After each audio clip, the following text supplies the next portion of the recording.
How's it going, guys? And welcome to your SmackDown review.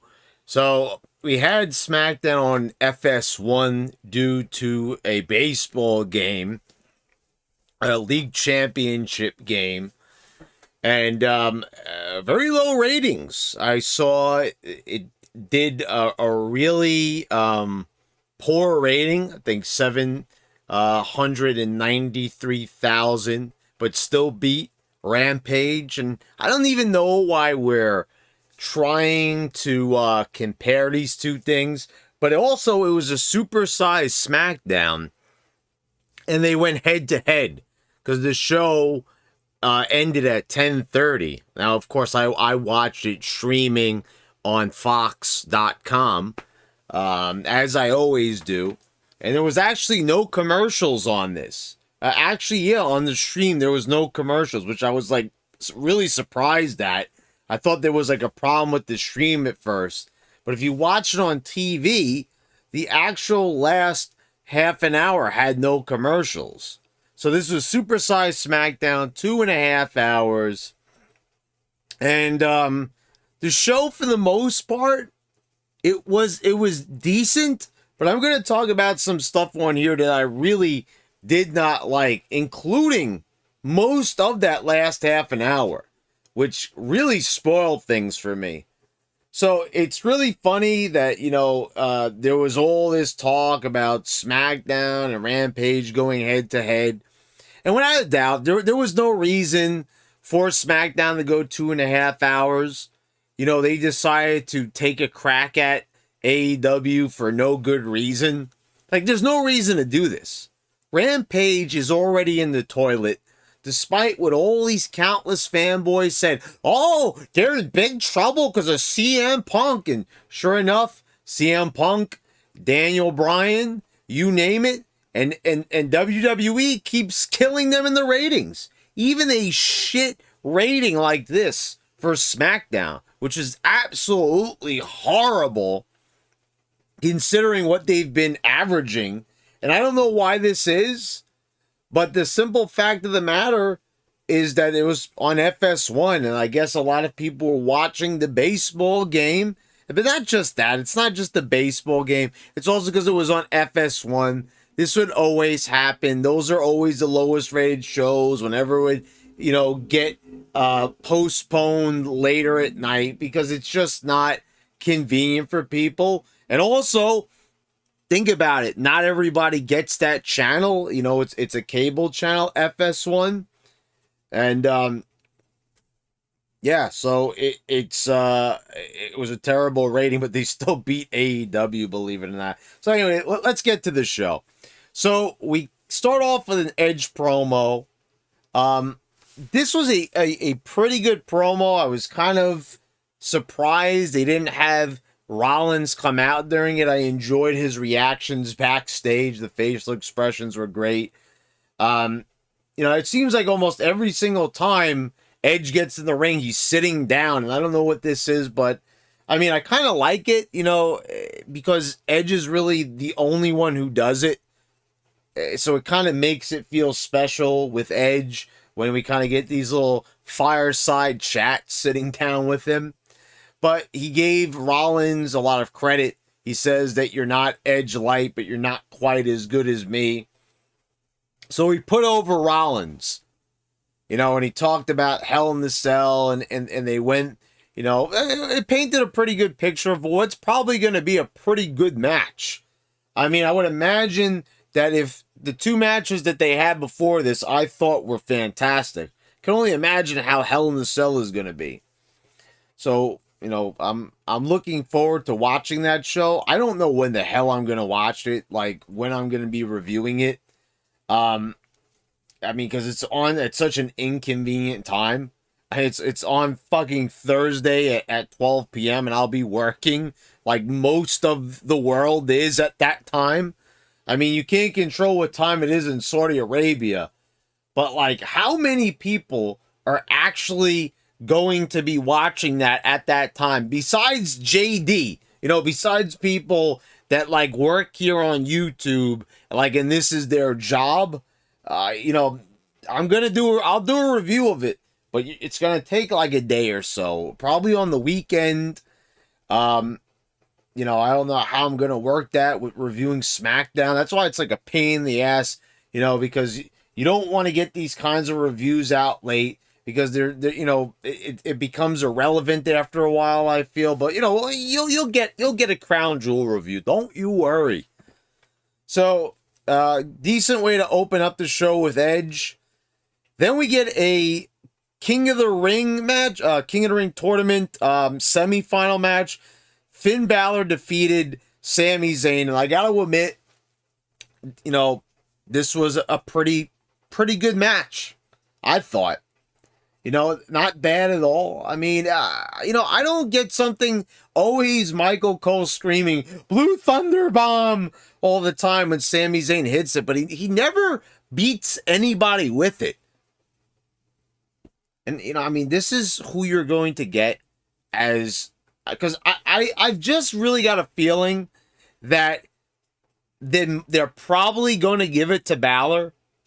I mean, it's because it's obviously not going to be Balor and Xavier Woods. I can pretty much guarantee you that. I think it's going to be Balor and Jinder Mahal. And, you know, it would kind of fit into the theme of things that they always give the win to a heel. As Sergio Flores had pointed this out on Facebook, he said that, you know, it's always a heel, whether it's Wade Barrett, you know, whether it's Sheamus, you know, whether it's Baron Corbin, you know, whether it's Booker T, it's always been a heel. I mean, so the Demon King kind of fits on a little bit, and they're not really doing anything else with Balor. So, we'll see what happens. But I've got a feeling that's probably what's going to end up happening there. And to me, either way is ridiculous. Now, they've been mistreating Jinder Mahal for no good reason. I mean, maybe there's something behind it. He stepped on some toes or what have you. But, I mean, these are two guys that if it ends up being them, it's so ridiculous to me to have world champions in this role. Because this is how it always goes. It's not like Brock Lesnar winning the King of the Ring, you know, that he's going to go on and face the champion at SummerSlam, because that was the stipulation of winning King of the Ring back in 2002 before they stopped doing King of the Ring for a while.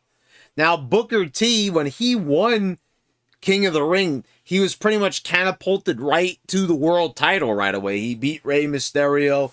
You know, you could go through the annals of history and you could see that many past King of the Rings, that was pretty much it. You know, Booker T was kind of the last one where that was like your world champion, pretty much like, you know, there were a few exceptions. You know, Ken Shamrock never went on to win a world title.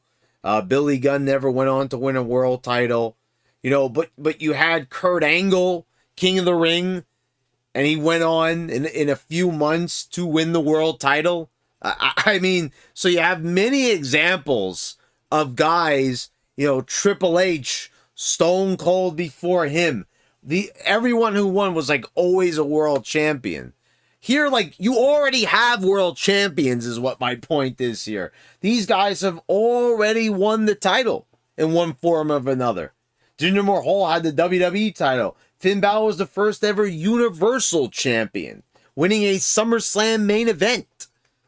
So I don't quite see how this is relevant to anyone's career. I mean, you get to dress up as the Burger King for a whole fucking year.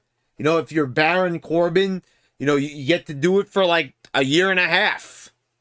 We'll be getting to Baron Corbin in a little bit and what's happening with that guy. So, yeah, you know, Balor gets the win here, and it's, you know, whoever wins, we all lose, basically.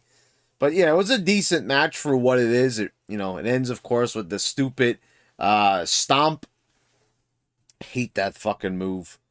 We get a package from Drew McIntyre, and, you know, I kind of started laughing during this package, and like, why am I laughing during a Drew McIntyre vignette? Well, first of all, like, I get it. You know, you want to hype that the guys come into SmackDown. I get it. They've already ruined his ass on Raw. He's wrestling for the U.S. title, which is just so absolutely classic of modern day WWE. You know, win the world title, and when they have nothing else to do with you, they throw you into the secondary title. Go wrestle for the Intercontinental title. Go wrestle for the United States Championship. It's so ridiculous. It's like, can you imagine Stone Cold wrestling for the Intercontinental title? Like I said, there's a few exceptions when Triple H won the Intercontinental title. I mean, that was because they had all the gold. They had the tag titles. Stone Cold had the WWE title, so Triple H took the Intercontinental Championship. So it kind of made sense in a way, you know, but it's not part of a storyline. It's just basically when they have nothing for you. Yeah. It's same thing like with Sheamus, United States Championship after winning several world championships. Like, why would you even want that belt? Why are you pursuing a belt that's lesser than what you've already had? Just so you can call yourself a Grand Slam champion? I mean, you know, it's like when Shawn Michaels became the first ever Grand Slam champion, it's because he worked his way up, winning Intercontinental Championships, tag titles, and then eventually getting the granddaddy of them all. So, you know, it makes no sense. There's nothing to get excited about here when you're watching wrestlers. How are people, like, excited and sometimes even praising this? Like, oh, it's great that he won that title. It's like he's already surpassed that level. He's not an up-and-comer. Only up-and-comers should be winning those titles. That's what it's always been. It's always been the stepping stone to the world title. You know, Macho Man is probably the prime example of that. You know, after he won the WWE Championship, he never went back to pursue an Intercontinental title. Why would he? That makes absolutely no sense at all. And yet they continue to do this with some semblance that it does make sense because it gives them something to do. So it really, so anyway, Drew McIntyre in this package, what are we shown? This Royal Rumble win from last year in 2020 and his victory over Brock Lesnar at WrestleMania. You know, never mind him at WrestleMania this year, you know, like because they realized that there's nothing to celebrate about Drew McIntyre from this year or the whole other half of 2020. We're not even talking about the rest of, because they realized that it wasn't a good title reign. You know, they interrupted it to give it to Randy Orton, which was totally random as hell.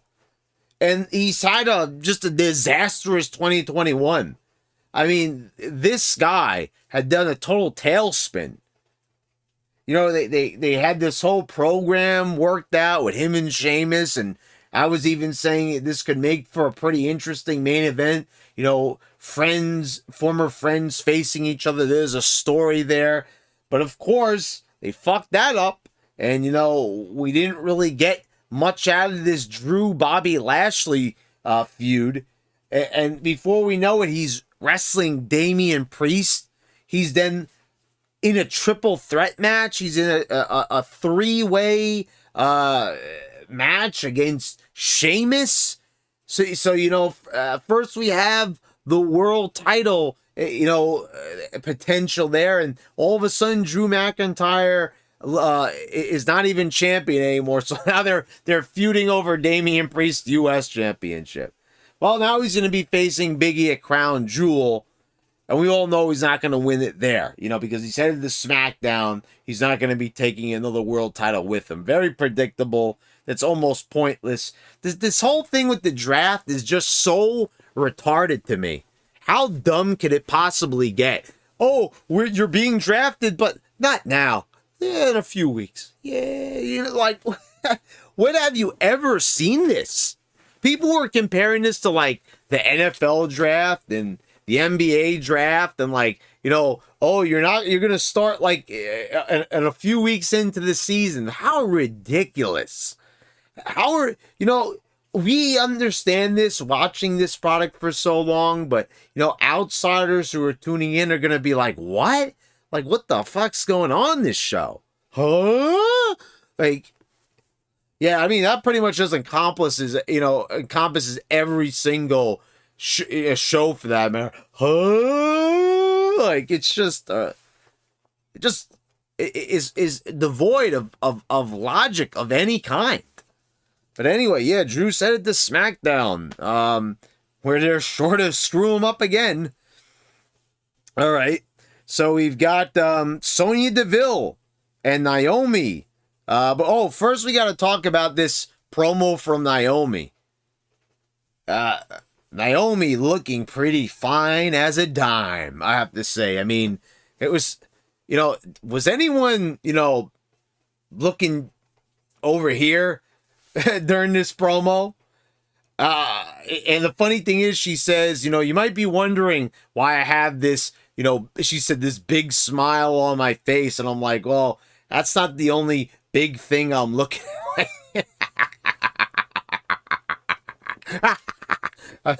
Just saying, guys. Like, wow, I don't know what it was or, just how that top was, but usually when it comes to Naomi, it's the bottom half most of the time. But I'll just say she was looking pretty damn fine tonight. Not that she ever looks like trash, but man, I mean, just looking better than ever, I would say. So yeah, that was a highlight in itself for me. But anyway, we've got this surprise handicap match. It was supposed to be Sonya Deville, and she brings out Shayna Baszler. So here's one person coming over from the draft early. Oh, so they just break the rule. Yeah, just get her in here. So I actually did kind of enjoy this match. There was a sense of urgency in it.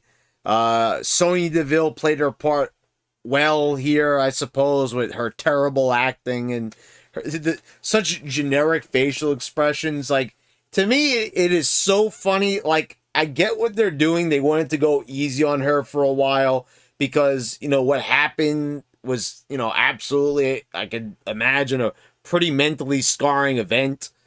To have someone stalking you like that, almost falling prey to them. So, more sympathetic I could not be to her when it comes to that. But, I mean, find some other role for her to do besides acting on the show and bringing down the quality of it. But yeah, this, was pretty good. Naomi was like fighting, struggling, trying to win, but she ended up getting overtaken by the both of them. So I thought that was like pretty decent how they did that. Sonya screwing Naomi. There definitely could be more to this story. I'm sure there would be if, Sonya Deville could add more to this instead of just being, a paint flake on the wall, which is how I would describe her. I mean, you want to talk about just drab and, I see she tries kind of hard to like have a personality, but she just doesn't have one. And, I mean, okay, you could get one. Get acting lessons, which I'm sure she has not had. We've got Hit Row coming to SmackDown. I don't know really a lot about these guys. I mean, I don't really have an opinion. I mean, how do they look? I mean, they look like hip-hop group number 73.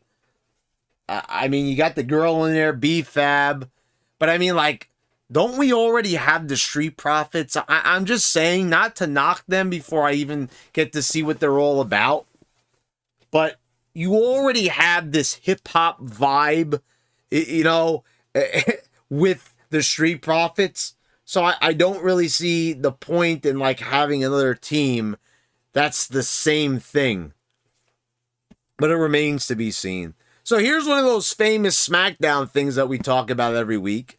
Seth Rollins comes out And I'm like, okay, great. You know, we're going to get a Seth Rollins promo. I look forward to these now. Remember when I used to dread the Seth Rollins promo, but now I actually look forward to it because he's actually good now. So, anyway, but that's not to be. Seth Rollins is coming out, but we've got to get a little bit of some Sasha Banks. Yeah. Like, yeah, so, you know, fuck Seth Rollins coming out, but we're going to show you some of Sasha. You know, and the funny thing is, it's not when he's coming out to the ring, it's when he's in the ring already and has the microphone in his hand. Then Sasha Banks cuts the promo. This is such the weirdest formatting to me. So you're making Seth Rollins on a live show stand there in the middle of the ring looking like a doofus while Sasha Banks is cutting a promo up on the Titantron. So it's like Seth Rollins watching this while this is going on. And not only that, but Pat McAfee and Michael Cole run through the entire Crown Jewel card, mind you. They run through the whole card and also give a detailed rundown, by the way. And then when they get through with this, then they cut back to Seth Rollins. I'm like, this is the most insane formatting I've ever seen on the show, and it completely takes me out of it. Like, and it looks so dumb. Like, back to Seth Rollins in the ring, who is not doing anything.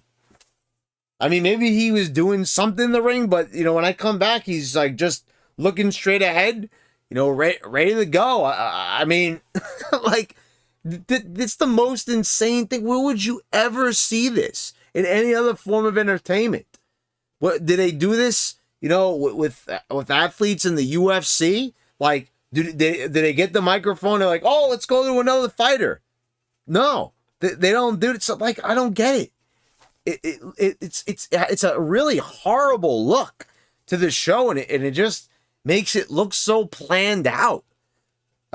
Which, I mean, you know, everyone knows this, but the point is to try to make it look as less fake as possible. But anyway, Seth Rollins cuts a promo. And, you know, he, like I said, this is another example of Seth Rollins, you know, just how much he has improved with this, with just his character, the facial expressions, everything, the timing, when he says things, the way how that he says them, the pacing. You know, also he's tried to get this right for a long time, the intensity and trying to, like, have that serious face where he's going to be ruthless. And I like the way how he had this, you know, unhinged, going from laughing, a range of emotions. So, you know, you look at this promo and I said, you compare this to something, say, from like 2017, and it really is like night and day. It's almost like it's two different people. They look the same, but their personalities have completely switched, because this is what comes from, like, learning that a character is important, and it pays off. Then we get some really useless stuff here. We got Zelina Vega defeating Carmella. She, you know, Zelina Vega is like friendly to Carmella before the match. She says you don't have to put the mask on, that stupid fucking mask. Anyway, we got Carmella hits her with a super kick. Then Vega gets annoyed at that, and then ends up attacking her more aggressively, which makes Carmella want to grab the mask. And then we have Liv Morgan, who, you know, another hotsy-totsy over here, looking better than normal. You know, I don't know what it was tonight, but, you know, some of the girls were, you know, looking their best, I have to say. So this is a distraction, and you've got Carmella running back in the ring, and small package finish, just as you'd expect. And we've got Zelina Vega putting on the crown, and, you know, we're really going to have one of these girls putting on a crown and looking like a goof, just so they can make history. The first ever Queen of the Ring. Congratulations, ladies. Okay, well, Sheamus is coming to SmackDown, and another vignette here. So, you know, Sheamus, what can I say? He's stuck wearing that goofballish mask. I mean, you know, I don't get how you have a guy like Sheamus, a guy that looks like this, a guy who's proven himself on so many occasions. Why? Why can't this guy, like, get a break? Like, what did he do wrong? Like, why is he not allowed to be, you know, a big star anymore? You know what I mean? You don't have a lot of them. So I don't get why Sheamus is not like the top contender like he used to be. All this useless shit, like, you know, being in the bar for as long as he was, which, you know, not a bad tag team, but I'm just saying, we're talking about a guy that was wrestling and beating John Cena during his debut year. You know, but we're switching shows because once again we fucked them up on Raw. Bring them over to SmackDown for a fresh start. I mean, how long can you keep doing this rotation? It's like, does anyone really care about this draft? Does anybody look at this draft and still say it's a good idea and they look forward to different wrestlers getting drafted to these shows? Because to me, it's just pointless. Instead of actually buckling down and staying consistent with these guys, it's like, oh, the guy's up a few months, bring him down again. And then when we fuck him up like Drew McIntyre, which is probably the biggest example of this whole draft and how they done wrong by a guy, that's prime example number one. Then draft them over to SmackDown and you know, fresh start. Then we've got Madcap Moss and Happy Corbin. And it's Happy Talk time. And this segment was like last week, and there was no follow-up on the fact that they had... Remember before Kevin Owens interfered last week? They advertised the Street Profits. And I didn't really see anyone comment this in the comments last week, so I don't know how far people watched into the video, or they just didn't feel like commenting on it. But they said the Street Profits were going to be on. And there was no mention. It was just forgotten about. So what happens this week? It just gets weirder. It gets way, way weirder. Kevin Owens, nowhere to be found. Madcap Moss is making fun of him. He makes another corny joke. And then he's set up for another joke. They're not talking about anything. Corbin has really nothing to say here. They're just talking about the draft and like it's a real casual conversation. Then Boogs comes out, introduces Nakamurphy. They come out and I'm like, okay, are they gonna come out and cut a promo? They come out, go around the ring. McAfee starts marking out, going crazy. And then they go back up the ramp. Street Profits come out. Boogs plays part of their theme on guitar. And then we're off to the next match. What happened to Corbin and Moss? They're heels who just mercilessly beat down Kevin Owens last week. And this week, like, they're just fine with being interrupted. They're not going to go after Boogs, Nakamurphy, or the Street Profits. I mean, these are some pretty understanding heels for guys that were supposed to be so ruthless last week. I mean, what the hell is going on? Like, first of all, we had Corbin, you know, doing the gimmick of a lifetime, doing what looked to be a pretty revolutionary, fun gimmick that was going places, and then they stop short. They give him money, and they kill this gimmick. And now he's got this gimmick it's a big bag of nothing. They're laughing at jokes. They're smiling all the time. Corbin is, you know, he's happy. He's doing what they're telling him to do, and I guess he's doing a good job at it. But like, where's the substance? Where's the direction for this character? What's the purpose? He has money. He's happy. What is Moss's purpose there? He keeps him happier. Happier than being happy Corbin by telling him jokes. Like, how shallow, and just, like, whoever came up with this, like, on creative, or what, if maybe it's McMahon's idea, I don't know, but, like, can this person, like, do an interview and explain why this character change was necessary, what the point of this character is supposed to be? Like, why did you prematurely end a good character, an interesting character that was getting a reaction, that was interesting, that was fun to watch, for something like this that is just bland, boring, uneventful, uncreative?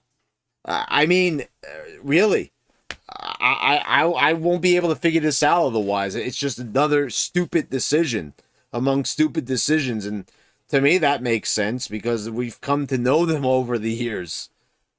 But so weird, like, what was the point of Nakamurphy and Boogs coming out just to shut Corbin up, and Corbin and Max, like, two guys that, like, are towering over these two, that they're just perfectly fine with that. Okay, yeah. So we get this we get this street fight, and this is a pretty good match as far as I'm seeing. Like, first of all, like, can we talk a little bit about Montez Ford and the fact that this guy fucking flips out of the ring and lands on his feet? This guy is, like, just an amazing athlete. And, I know, like, his promos could sometimes be a little annoying to me, but you can't take away from this guy that, like, he's like fantastic. He's not like these AEW morons, like, botching everything all over the place. Like, he's hitting some clean stuff in there, and it looks phenomenal. I mean, everything is so smooth. I mean, like, you're flipping out of the fucking ring and landing on your feet.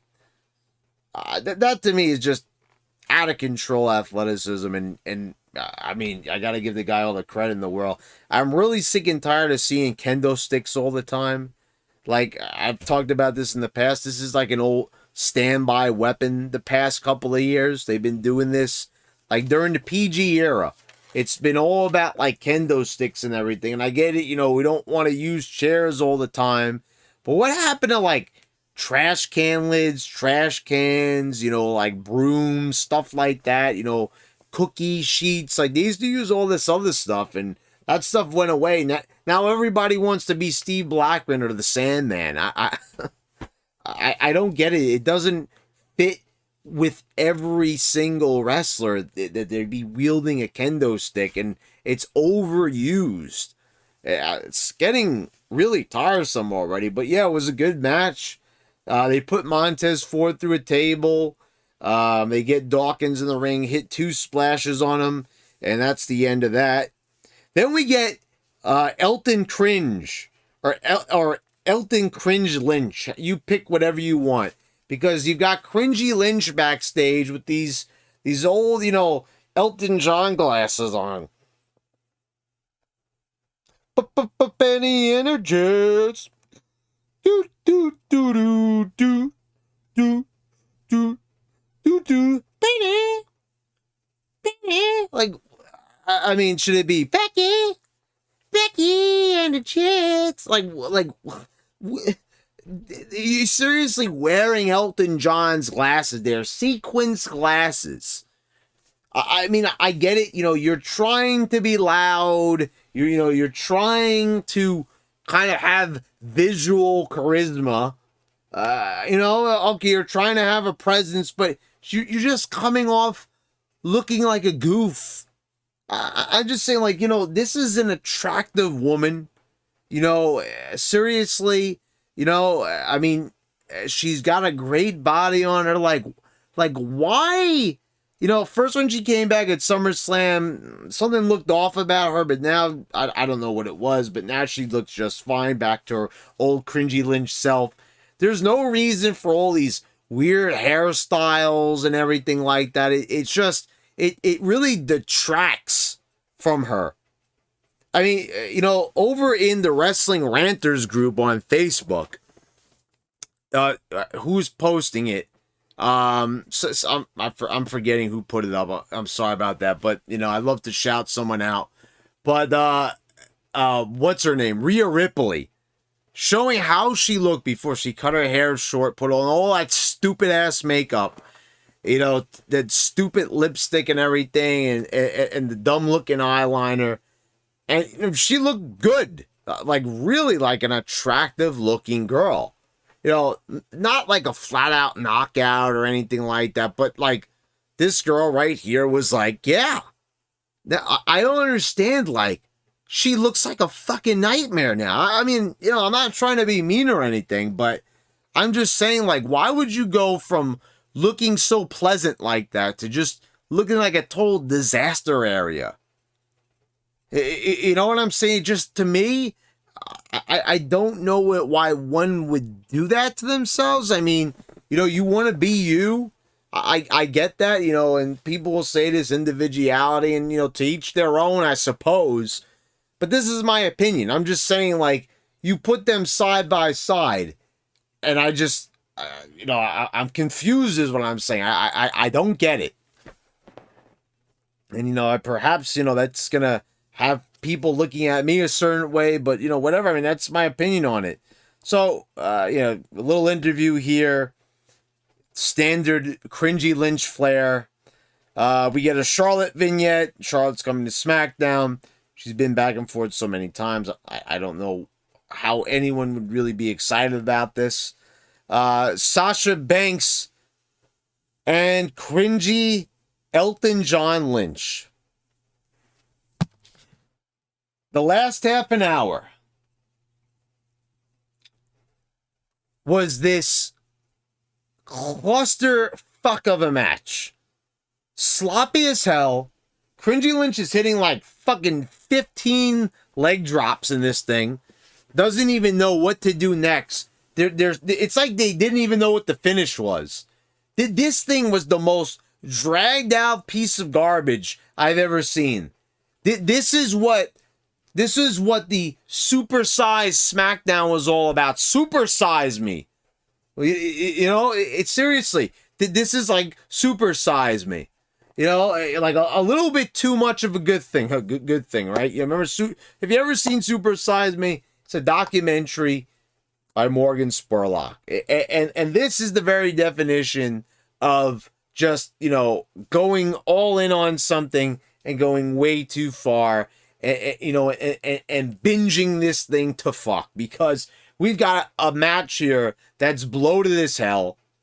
We got them hitting fucking 1,500 moves in this thing, including Sasha Banks ramming her knees with Cringey Lynch's head and neck propped up against the ring post. You know, a version of the Meteora, one of her signature moves that never ends a match. But this should end it, because she's a woman and her head's cracking up against the ring post with two knees in her face, but that's not over. We also get another Meteora. You know, we get that like into the barricade. You know, like oh no, that's not enough. We're getting all these other false finish. Every single fucking move in the book, kicking out of another Meteora, locks her in the outside with the bank statement, throws her back in. That's not good enough. Nothing's good enough. You know what ends it? What do you think ends it? So she hits another backcracker, right? Then she goes for the bank statement. Cringey Lynch is still not tapping out, even though her back has been getting pounded. It was slammed into a ring post, slammed into a barricade, but you know, still she's conquering all. I mean, just unbelievable. Meanwhile, Bianca Belair is like, I don't know, like sedated on commentary. Yeah, like what happened? She's all perky, skipping down to the ring, twirling her giant ass ponytail, you know, every other time. But here on commentary, she's just like this. Like, what's going on? I mean, it really reminded me of, the Family Guy dude, right? Oh no. Oh no. Like, that's what it was like to me. But anyway, the little distraction, and we get a backcracker, and that's enough for the victory over on Cringey Lynch. Fucking fantastic. So, I guess they must have went over on time because fucking Scrap Heap Adam Pearce is coming into the ring like a man on fire. Whoa! Whoa! like telling these guys, like, hurry up, put the table in the ring because there's like only 5 minutes left in the show, and I'm fucking cracking up here. They're like flying into the ring, these guys. Whoa, get that table in the ring, get the chairs. And, Roman Reigns came down to the ring faster than I've ever seen him come down. I'd rather have seen a long-ass Roman Reigns entrance than sit through this Cringey Lynch, Sasha Banks disaster. Fucking 20 minutes of just the most far-fetched shit you'll ever see in a match. Absolutely terrible. And I'm not exaggerating. It's not hyperbole. Like, oh, this is the worst thing I've ever seen. No, not the worst thing I've ever seen, but just a bloated fucking mess. Just so they can compete with that shit show Rampage. They gotta throw this on for a half an hour. They could have easily edited that out of the show and just, done something else. Ended the match sooner. Like, they're going for a classic. It was the furthest thing from, like, bring it the fuck home. That match was so long for a TV match, so long. And the other thing was the last half an hour was commercial free. So this match is like, oh, well, you know what? Now we're gonna have a long commercial free match, and just like, holy fucking shit, this thing was never ending. But anyway, back to what's going on here. Roman Reigns comes out, Brock Lesnar comes out. They're about to sign. Brock Lesnar, it doesn't even look at it, signs. Roman Reigns says, you're a dumbass. And then Brock says, well, I read it this morning. He goes, with my advocate, Paul Heyman. And then Reigns looks shocked, and, you have that tension. Heyman looks like a deer caught in the headlights, and there's your tension headed into Crown Jewel. And I thought that was a nice little touch at the end. Looking back at this show, I mean, I thought actually, like, going into it, I don't know, I seem to remember the show being a little bit better than what it was. This really was a terrible show now that I've had time to sit back and think about it. This really was. I thought it was like a little bit better. I think it was maybe because of the Edge. Balor and Zayn was pretty decent. The Shreve fight, the Naomi and Sonya Shayna thing was pretty decent. I mean, you had some alright stuff, but for the most part, like, you bloat this other half an hour on here, and then you show us stuff like Carmella and Vega, and you give us Corbin and Madcap Moss, like all this other trash, useless garbage. And I'm supposed to sit here and say I enjoyed myself. Some of it was okay, but, I'd say it was a subpar. It was low quality, below average. It wasn't a complete disaster. I think it was a little bit better than last week overall. But I'll tell you something. That match right there put a real bad taste in my mouth. I don't think I've ever suffered through something so much like that. I mean, holy fucking shit, that was terrible. But anyway, guys, let me know what you think down in the comments below.